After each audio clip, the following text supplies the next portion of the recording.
Dave, welcome back to the continuation of the Wood Tech Center video series. Thanks, Jim.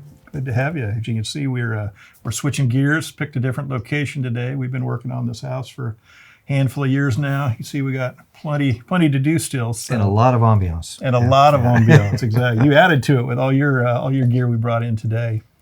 As you and I talked about, we've got a lot of things going on in this series, anyway, from cutting logs to how hardwood's called out to different tools and things like that. But knowing and having you on camera, one thing I wanted to talk a little bit about was maybe some higher end plywoods that are used in some of the schools at the Wood Tech Center. At Dunn, we sell obviously all kinds of panels over the years, but didn't get into some of the higher stuff.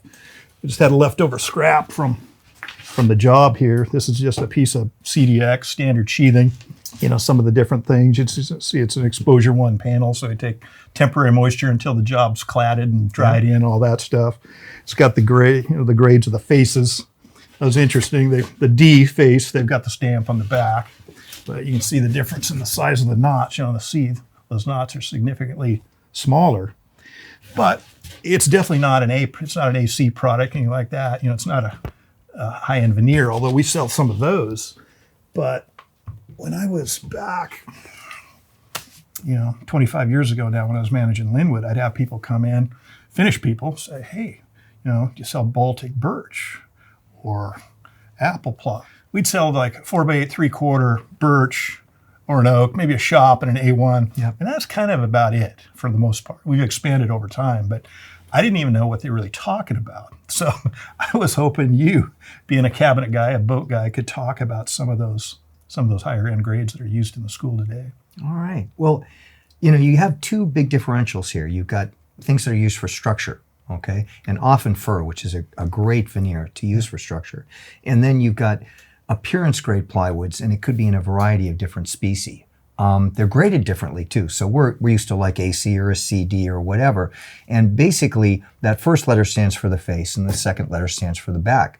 And all the plywood used to be graded that way, even hardwood.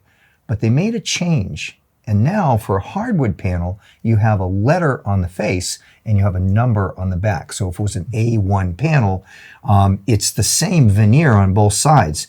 But on the one side, they're probably going to be narrower veneers, okay? So that was the standard and is the standard today. However, going back in terms of cabinet ply, one of the things that we would get as an import was a thing called Baltic Birch. And basically, at the time, it was under the Soviet Empire, if you will. And what happened was, basically, it would come in with a crate that was stamped with a hammer and sickle. And it was very high quality plywood. We have some right here. Basically, it's a complete veneer core, and all the veneers are cross-banded so that they're very, very stable. Some of our plywoods that we get in the structural category, some of the veneers run in the same direction. You'll often get some potato chipping, but these are really flat panels. So we like this material. Now, the issue with this was most of it comes basically out of Latvia. It's kind of the clearinghouse for Baltic Birch. But the issue with this is it doesn't fit in your truck. Okay, it's 1.5 meters squared. So basically it's a 5 foot by 5 foot panel. Oh, that's what my question was, yeah. And everyone hates this. Our toolroom attendant, Nate, he hates this stuff because it doesn't fit in the racks. Because we're used to some kind of a 4 by panel, maybe a little bit longer, maybe a 10, maybe even a 12. But for the most part, our 4 by 8ness is also the same thing for our trucks. And the thicknesses are also called out in millimeters. If I They're remember called right. out in millimeters. So, you get something at 6 mil, that's roughly 1/4 of an inch. 12 mil, that's a half, and 18, you're holding 18 millimeter there. It's really nice, a well-made product, but they grade differently. So their highest is a B/BB. So what it means is their face it's a whole piece face on both sides, but on one, there are no patches. On the back, on the BB side, there'll be some small patches, 3 to 6 patches. Now, you can go down a little bit beyond that and go for a BB/BB, and what you're getting there is patches on both faces. But either way, it's a really high quality product. Yeah, there's a lot of, I can't quite count them, but there must be 12 to 14 plies. I think there's 13 plies. 13. And generally, on almost all plywood, it's an odd number of plies, so both the face and the back go in the same direction. Gotcha. Now, as you can imagine, things coming into the States back in the 70s with a hammer and sickle, not exactly popular, okay? So what States Plywood in Eugene came up with was their version of a Baltic Birch. Okay. And you ready? They wanted to be as American as ApplePly. So they came up with ApplePly, and they would have a birch or a maple face and then an alder core. But they also had a very beautiful veneer core throughout. This came in a 4x8 panel, still does. Wow.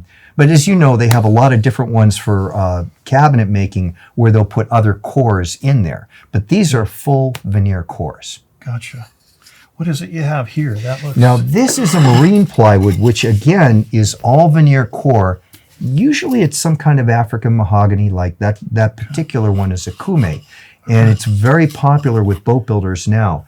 The interesting part for a lot of people, they think that when marine ply is made, they're making it with like epoxy glue or something like that. Yeah. And it's not that at all. It's the fact that there's almost no voids. The adhesive is a better adhesive, but there's almost no voids. That's really interesting. I think we sell a 1/2 and a 3/4 marine gray, but we have fur face on ours. So we used to have a lot more marine fur plywood, and but it's not manufactured as much these days. But this has really taken off on the Akume.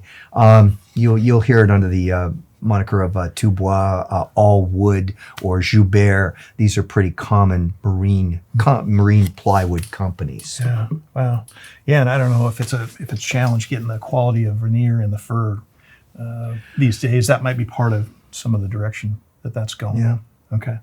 So I guess primary uses of this type of quality, if I'm building a cabinet or what have, where would these pieces get cut up and how would they be used? Or would they be used throughout? They can be used throughout. If you needed a really stable panel, we've all taken, a piece of CDX and tried to run it over a table saw and it's just all potato chipped and everything. But this stuff is flat and very importantly, it is very stable. Okay, so it's not going to move on you. It's not going to twist. So cabinet makers, of course, love it. The big thing is, of course, holding a fastener. It really holds a screw fastener and a nail very well. Are things like this a default for like drawer sides in a box? Baltic Birch, 1/2 inch or 12 mil Baltic Birch is one of the most standard components, of a drawer side, yes. Okay. And then if you ordered a plywood box in a cabinet versus a MDF or something, would it be made out of this, or would it be made as something that... It can be. This is, it's less expensive than some, but it's more expensive than others. So you'll find a lot of cabinet makers are gravitating towards something where underneath the face and the back veneer is a layer of particle board or MDF, just one thin layer. But the panel is very, very flat. Armor Core is one such manufacturer. So there are a variety of issues. I like the Baltic Birch a lot, but again, that 1.5 meters squared is painful because if you're doing, say, a tall refrigerator cabinet or something like that, you don't have 4 foot by 8 foot. Now it's under the generic thing of Russian birch, and they are starting to produce it in 4 foot by 8 foot. But you have to really check the country of origin, because we've seen some things coming in from Asia that haven't really been good quality. This is very high quality. I'm assuming that 5x5 size, that default size originally was to fill a container most efficiently. Or why would they default to what I've read, and this may not be true. I haven't seen anyone going over to Latvia, so they haven't told me. But what I've read is it's the machinery they use to make it. Oh, okay. In the same thing we have a quartering system for saws. Right. We have this because it was the machinery they had to make this, and it's actually pretty old machinery, but it's very high quality. The Italians also have some really nice stuff.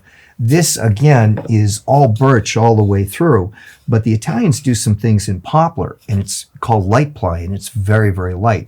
All also veneer core. Yeah, fabulous. Well, that's interesting because I know you're sacrificing on not having more than 5 feet length, but you are having 5 feet. So we'll get a lot of people come and say, "Hey, do you have something wider than 4 by?" Interesting. So it does solve that piece. Well, this is fabulous. I'm glad we picked up this segment. I'm looking forward to seeing it go live. Well, thanks, Jim. Thanks, Steve. Appreciate it.